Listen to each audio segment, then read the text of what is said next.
নমস্কার দর্শকগণ, আজকের দিনের কিছু সুন্দর মুহূর্ত আপনাদের সঙ্গে ভাগ করে নিতে চলে এসেছি। দিনের শুরুটা করলাম মিষ্টি আর ঠান্ডা একটা ডাব খেয়ে, আপনারা তো দেখতেই পেলেন। তারপর দুপুরে একটু ঘুমিয়ে নিয়েছিলাম। ঘুম থেকে উঠে দেখি আমার চুলের অবস্থা একেবারে এলোমেলো, তাই আগে চুলটা ঠিক করে নিলাম। এরপর ঘরের সব ছড়িয়ে ছিটিয়ে থাকা কাপড় চোপড় গুছিয়ে পুরো ঘর পরিষ্কার করে নিলাম, কারণ একটু পরেই আমার সব স্টুডেন্টরা পড়তে চলে আসবে।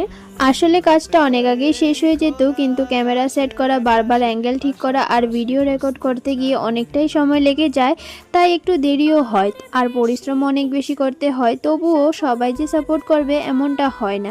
যাই হোক, যদি ভিডিওটা ভালো লাগে তাহলে একটা লাইক, সুন্দর একটা কমেন্ট আর একটু সাপোর্ট করে যেও।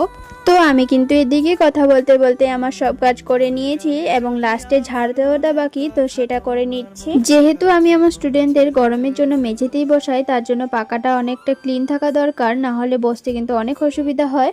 আর আমি এদিকে কাঁচা চানা ভিজিয়ে রেখেছিলাম। আসলে অনেক আগে থেকেই ভাবছিলাম যে কাঁচা চানার একটা ভাজি খাবো, তার জন্য ভিজিয়ে রেখেছিলাম আগের দিনই। তো সেটা যেহেতু জলটাও উপকারী, সেটাও খেলাম আর একটুখানি কাঁচা চানাও খেলাম।